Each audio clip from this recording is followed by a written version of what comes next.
Star Tamil Nadu ஜோதிட அறக்கட்டளையின் ST astro TV வாழ்வில் வளர்ச்சி. எஸ்டி அஸ்ட்ரோ டிவியை கண்டு மகிழுங்கள். பணினையாவின் ஆசி பெற்ற மாணவன் என்ற முறையில் நான் ஒரு சிறு கருத்தை இங்கே பேசலாம் அப்படின்ட்டு வந்திருக்கிறேன். ஃபஸ்ட்டு ஒரு சான்று ஒன்று சொல்லலான்ட்டு பார்க்குறேன். கொஞ்ச நேரத்துக்கு முன்னாடி திரு பிரகாஷ் காலை நிகழ்வில் திரு பிரகாஷ் ஐயா அவர் பேசினார். நீங்கள் எந்தெந்த கோயிலுக்கு போனாலும் கடைசியாக அந்த குலதெய்வம் கோயிலுக்கு பங்காளிகளோடு சேர்ந்து ஒன்றா போய் அந்த பொங்கல் வச்சு பண்ணிட்டு வந்தீங்கன்னா சிறப்பாக இருக்கும் அப்படின்னு பேசியிருந்தார். இப்போ நம்ம ஜோசிக்காரங்க தான் நம்ம வீட்டில் நம்மளை பெருசாக கேட்க மாட்டாங்க இல்லைங்களா? நம்மளே கேட்காத போது நம்ம பங்காளிகள் எங்கே போய் கேட்பாங்க? எல்லாம் சண்டையாக தான் இருக்கும். நம்ம பலமுறை சொன்னால் கூட அவங்க கேட்காம இப்போ நம்ம சக ஜோதிடர் ஒருத்தர் புண்ணியவான் அப்படி சொல்லியிருக்கிறாரு, எல்லா பங்காளிகளும் ஒன்றா சேர்ந்து போங்க, போய் பொங்க வச்சு குலதெய்வம் எல்லாம் சாமி கும்பிட்டுவாங்க அப்படின்னு சொல்லியிருக்கிறாங்க.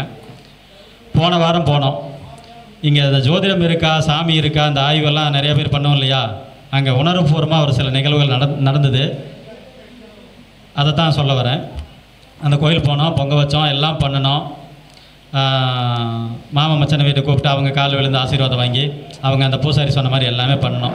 பண்ணி முடித்தோடனே மழை, சரியான மழை, பேய் மழை பெய்யுதுன்னு சொல்லுவோம் இல்லையா? அந்த அளவுக்கு பெய்யுது. இடி இடிச்சுது. ஃபஸ்ட்டு ஒரு இடி கொஞ்சம் தூரம் தள்ளி விழுந்துச்சாட்டிருக்கு. அதுக்கே நாங்கள்லாம் பயந்துட்டு அந்த நம்ம குலதெய்வம் கோயில் தான் எப்போயும் பெருசாக பண்ண மாட்டோமே, சின்னதாக தான் இருக்கும். அந்த குலதெய்வம் கோயிலுக்குள்ளே எல்லாம் பாதுகாப்பாக இருக்கிறோம். அடுத்த இடி பக்கத்துலேயே விழுந்துருச்சு, கோயில் பக்கத்துலேயே. அந்த அதிர்வு வந்து தொட வரைக்கும் தெரிஞ்சுது. பொதுவாக சொல்லப்போனால் ஃபேமிலியே வாஷ் அவுட் ஆக வேண்டியது, அந்த அளவுக்கான ஒரு சத்தம். மேலே இருக்கிற அந்த ஒயரெல்லாம் வந்து தீப்பிடிச்சு பக்கத்தில் மரமெல்லாம் அது இருந்து அந்த வேரெல்லாம் வெளியே வந்த அளவுக்கு இருந்தது. இது எதுக்காக சொல்கிறேன் அப்படின்னா, ஒரு வேளை அந்த கோயில் தவிர வேறு பக்கம் இருந்தால் இல்லாமல் போயிடுறது கூட வாய்ப்பு இருக்குது. அங்கே எங்கள் குலதெய்வம் தான் எங்களை காப்பாற்றுச்சு. இவ்வளோ நாள் அங்கே நாங்கள் நினச்சது என்ன நினச்சோம் அப்படின்னா, இவ்வளோ நாள் இருந்த அந்த தீங்கெல்லாம் போனது கூட இது அறிகுறியாக இருக்குமோ அப்படின்னு நினச்சோம். அதனால் இந்த வழிபாடு கண்டிப்பாக பண்ணால் நல்லது தான். அந்த ஒரு பங்காளி வந்து ஏற்ற இறக்கத்தில் இருக்கிறாங்க, எல்லோரும் நல்லா இருக்கணும் அப்படின்ட்டு அந்த செயல் பண்ணுறது கண்டிப்பாக சிறப்பு தான். அதை பண்ணுங்கள் அப்படின்ட்டு சொல்லிக்கிறேன். அடுத்ததாக வந்து இந்த பரிகாரம், அவங்களுக்கு தெரியாத பரிகாரத்தை வந்து எல்லாருமே சொல்கிறோம். ஒரு சிலர் கோவில் பரிகாரம், ஒரு சிலர் கொடுமுடி பரிகாரம், இந்த மாதிரிலாம் சொல்கிறோம். கொடுமுடின்னு பேர் எடுத்துட்டாலே எல்லாருமே கிண்டல் பண்ண ஆரம்பிச்சிட்டோம் நிறையா. அங்கே போனால் காசு கொடுக்குறாங்க அப்படி இப்படின்ட்டு. ஐயா அப்படியெல்லாம் இல்லைங்க ஐயா, நம்ம ஒரு மாதிரி படிச்சிருக்கிறோம், மற்றவங்க ஒரு மாதிரி படிச்சிருக்கிறோம். அங்கே மும்மூர்த்திகள் இருக்கிறாங்க. நீங்கள் போகிற ஆள் வேணால் சரியில்லாமல் இருக்கலாம், ஆனால் இடம் நல்ல இடம். அதை பண்ணால் கண்டிப்பாக அதில் மாற்றம் இருக்குது, அதை பண்ணுங்க அப்படின்ட்டு இன்றைக்கி நான் ஒரு சின்னதாக பேசலாம்னா திருமணத்தை பற்றி பேசலாம் அப்படின்ட்டு தான் வந்தேங்க. இன்றைக்கி ஜாதகத்தை தூக்கிட்டு திருமணமாகாத, வயது அதிகமானாலும் திருமணமாகாத நிறையா பேர் வந்துட்டு அவங்க அப்பா பேரண்ட்ஸு நம்மளை தேடி வராங்க. அவங்களுக்கு ஒரு நல்ல வழி காட்டணும் அப்படின்னு தான் நம்ம இந்த ஜோதிடத்தை பார்க்குறோம்.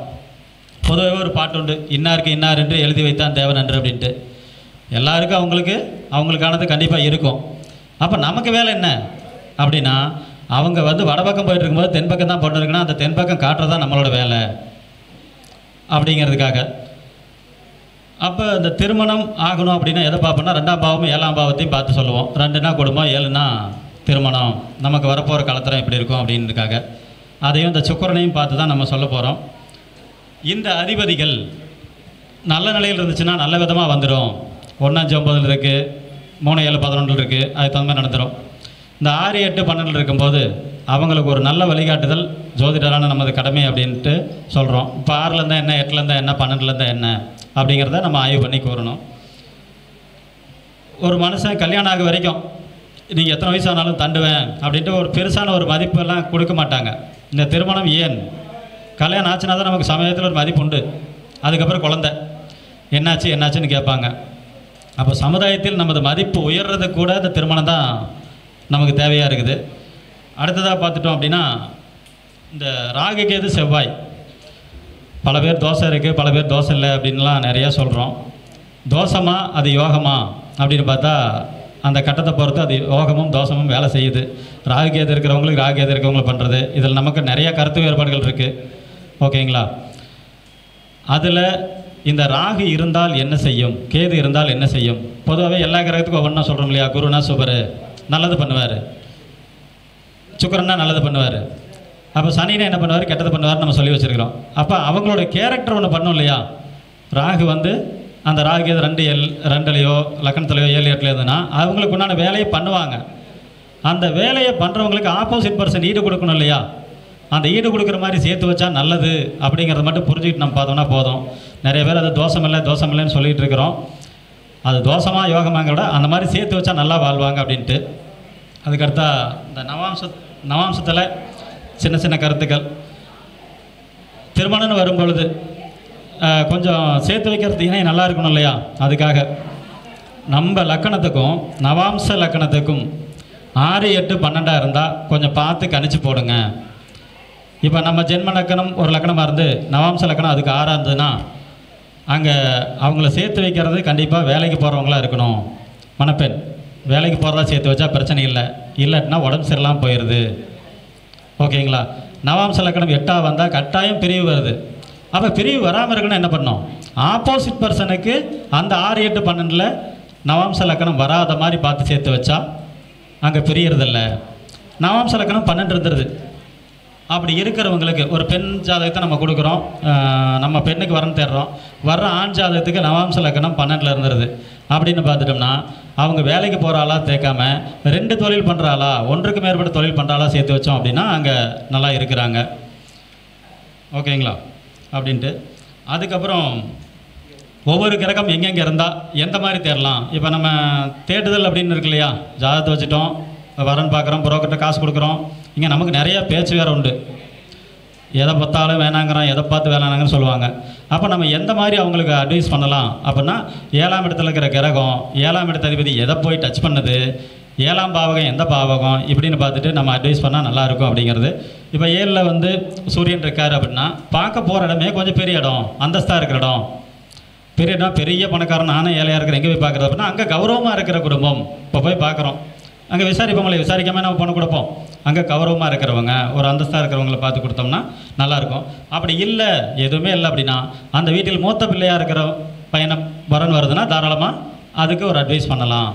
இப்போ சந்திரன் இருக்கார் 7ஆம் இடத்துல அப்படின்னா திருமணம் நிச்சயமாகும் வரை முடிவு செய்ய வேண்டாம்.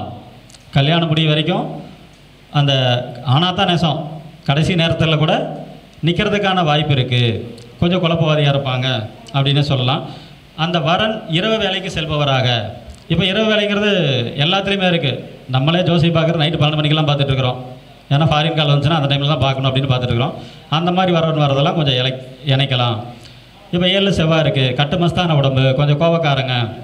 இப்போ நம்ம போய் பார்க்குறோம், பொண்ணு ஜாதத்தில் 7 செவ்வாய் இருக்குது. பார்க்க போகிற மாப்பிள்ளை சொங்கியாக இருந்தால் எப்படி பார்ப்போம்? பார்க்குறதுக்கே ஒரு மாதிரி இருக்கிறாரு. அப்போ அது ஜாதகமே பார்க்காம திரும்பி வந்துடலாம். வரணையே கொஞ்சம் கட்டுமஸ்தான உடம்பாக இருக்கிறாரா, திரகாத்திரமாக இருக்கிறாரா அப்படின்னு பார்த்துக்கலாம். என்ன எக்ஸ்ட்ரா பார்க்க வேண்டியது வம்புவலுக்கு இருக்கான்னு பார்க்கணும். இருந்தால் தராதிங்க. அங்கே குரு பார்வை இருந்தால் இருக்காது, இல்லைன்னா அங்கே வம்புவலுக்கு இருக்குது, அதை கொஞ்சம் பார்த்துக்கலாம். அதுக்கடுத்ததாக புதன் களத்திரம் வந்து கொஞ்சம் வயது குறைந்து, இப்போ பெண்ணாக இருந்தால் ஓகே, ஆண் வயது குறைஞ்சா எப்படி இருக்கும்? ஒன்றா வயது குறைஞ்சா இருக்கலாம், இல்லைன்னா வயசே அதிகமானால் இளமையாக தெரிவாங்க. அந்த மாதிரி இதை பார்க்கலாம். 2 வேலை வச்சுருப்பாங்க, 2 படிப்பு, ஒரே டைமில் 2 படிப்பு படித்தவங்க, இந்த மாதிரிலாம் கூட பார்த்து நம்ம எடுக்கலாம் அப்படின்னு சொல்லலாம். பாவி தொடர்பு வந்து 7ஆம் இடத்துக்கு இருந்துருச்சு. 7ல் புதன்றது பாவி தொடர்பு, கொஞ்சம் கவனமாக சேர்த்து வைங்க. இந்த மாதிரி இடத்துல வந்து பரிகாரத்தை நம்ம கண்டிப்பாக சொல்லலாம். இப்போ அது பரிகாரம் பண்ணால் ஜெயிக்குதா தோக்குதா அப்படிங்கிறத விட நம்ம மனசுக்குள்ள ஒரு நிம்மதி வேணும்ல. பண்ணி வச்சுட்டோம், 2வது திருமணம் வரக்கூடாது. அதுக்கு கோவில் பரிகாரங்கள், உங்களுக்கு தெரிஞ்ச பரிகாரம் எதை வேணாலும் பண்ணலாம். நம்மளும் சொல்லலாம் பரிகாரத்தை. இப்போ நம்ம கொடுமுடி போய் வாழை மரம் வெட்டினா நின்று போயிருமா அப்படின்னு கேள்வியெல்லாம் நிறையா வரும். அங்கே மும்மூர்த்திகள் இருப்பாங்க, அவங்க பார்த்துக்கலாம். இல்லை தாந்திரிக பரிகாரங்கள் வேறு நமக்கு தெரிஞ்சது எது வேணாலும் பண்ணிவிட்டு சரி பண்ணலாம். மொத்தத்தில் அந்த ஃபேமிலி நல்லா இருக்கணும் அப்படின்னு பார்க்கலாம். அதுக்கடுத்து சுக்கிரன் இருக்குது அப்படின்னா 7ஆம் இடத்துல போய் பார்க்குற வரனே அழகான வரன், நல்லா இருக்கும், கொஞ்சம் பார்க்க லட்சணமாக இருக்கிறவங்க அப்படி பார்க்கலாம். வருமானம் பண்ணுறாங்களான்னு பார்க்கலாம். பொதுவாக ஒரு மனுஷன் வேலை இல்லாமல் இருக்கிறாரு, வருமானம் இல்லாமல் இருக்கிறாரு அப்படின்னா 7ஆம் இடத்துல சுக்கிரன் இருக்கிறாரு, வருமானமே கிடைக்கல, அந்த மாதிரி இருக்கிறாங்க. அவங்க என்ன பண்ணுவாங்க, நம்ம ஒரு வருமானம் பார்த்துட்டு தான் நான் கல்யாணம் பண்ணுவேன், தொழில் பண்ணிட்டு தான் பண்ணுவேன் அப்படின்ட்டு ஒரு குறிக்கோளில் இருப்பாங்க.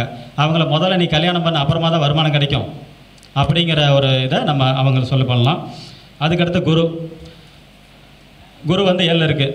இந்த குரு 7 இருக்கிறதால என்னென்னா கொஞ்சம் கருத்து பிடிவாதங்கள் அங்கே கொஞ்சம் வருது. வரக்கு போகிற காலத்துக்கு நான் தான் அப்படிங்கிறதெல்லாம் வரும். அப்போ அந்த ஃபேமிலி எப்படி இருக்குன்னு முதல்ல பார்க்கணும். அந்த இவங்க சொன்னால் அந்த ஃபேமிலி சொல்கிறவங்க கேட்குறவங்களா இருந்தால் பெட்டர் அப்படிங்கிறத நம்ம பார்த்துக்கலாங்க. அவங்க எந்த மாதிரினா கோவில் அருகில் குருமார்கள், பூசாரி வீடு இந்த மாதிரி இருந்து நம்ம பார்க்கலாம். அதுக்கடுத்து சனி இருக்குது அப்படின்னா அந்த 7ல் சனி இருக்கிறவங்களுக்கு போய் பார்க்கும்போது விசாரிக்கும் போது கடன் இருக்கா, உடம்பு சரியில்லாமல் இருக்கிறாங்களா அப்படின்னு செக் பண்ணிவிட்டு அவங்கள பார்க்கலாம். கொஞ்சம் இளமையாக இருந்தாலும் வயது இருந்த மாதிரி இருந்தால் அதை ஏற்றுக்க தான் வேணும். ஏற்றுக்கிட்டால் பெட்டர். நான் இப்படித்தான் பண்ணுவேன் அப்படின்னு சொன்னால் அவங்க கடைசி வரைக்கும் இவங்க தான் லேட்டாக கல்யாணம் ஆக வரைக்கும் ஆகணும். பார்த்துக்கலாம். அதுக்கப்புறம் ராகு இருக்குது அப்படின்னு பார்த்துட்டோம்னா கொஞ்சம் உட்பிரிவு மாறிய ஒரு கலாச்சாரம் மாறிய உட்பிரிவே மாறல, எனக்கு இந்த கம்யூனிட்டிலே தான் வேணும்னு பிடிவாதம் படிக்கிறவங்க அந்த கம்யூனிட்டிலேயே ஏதாவது ஒரு ஏற்றத்தாழ்வு இல்லை, சனிக்கும் சரி ராகுவும் சரி இந்த மாதிரி இருக்கிறவங்கள பார்த்தோம்னா கொஞ்சம் நல்லாயிருக்கும் அப்படின்னே சொல்லலாம். கேது 7ஆம் இடத்துல கேது இருக்கா, அவங்க சந்துக்குள்ளே இருக்கிறவங்க, ஒரு கோவில் பூசாரி இந்த மாதிரி இருக்கிறவங்கள பார்த்து நம்ம ஃபிக்ஸ் பண்ணலாம். அப்போது அடுத்ததாக பார்த்துட்டோம் அப்படின்னா இந்த ஒரு மனுஷனுக்கு சந்தோஷம் கிடைக்கணும். இந்த சந்தோஷம் அப்படின்னா நம்ம பொதுவாகவே ஏதோ வழியே கேட்போம், திருமணம் தானே சந்தோஷம். 4ஆம் இடமும் 12ஆம் இடத்தையும் பார்க்குறோம். ஒரு வேளை அங்கே ராகுவோ கேதுவோ சனியோ இருந்துருச்சு அப்படின்னா நம்ம படிக்கையை எளிமைப்படுத்திக் கொள்வது நல்லது. 12ஆம் இடத்துல சனி இருக்குது, நான் மெத்தை தான் போட்டு படுப்பேன், ஜிகுன்னு படுப்பேன் அப்படின்னா அங்கே அந்த மெத்தையில் சுகத்தை காண முடியாது. வெறுந்தரையிலையோ பாயிலையோ படுத்தா பெட்டர். 12ல் கேது இருக்கிறவங்க பாய் போட்டு படுத்தா அவங்களுக்கு திருமணம் சுகம் தேடி வரும் அப்படிங்கிறது ஒரு சில நான் பார்த்த வரைக்கும் அப்படின்னு சொல்லிட்டு என்னோடய கருத்தை இத்தோட முடிச்சுக்கிறேன். இதுவரை பேச வாய்ப்பளித்த கேட்ட அனைவருக்கும் நன்றி.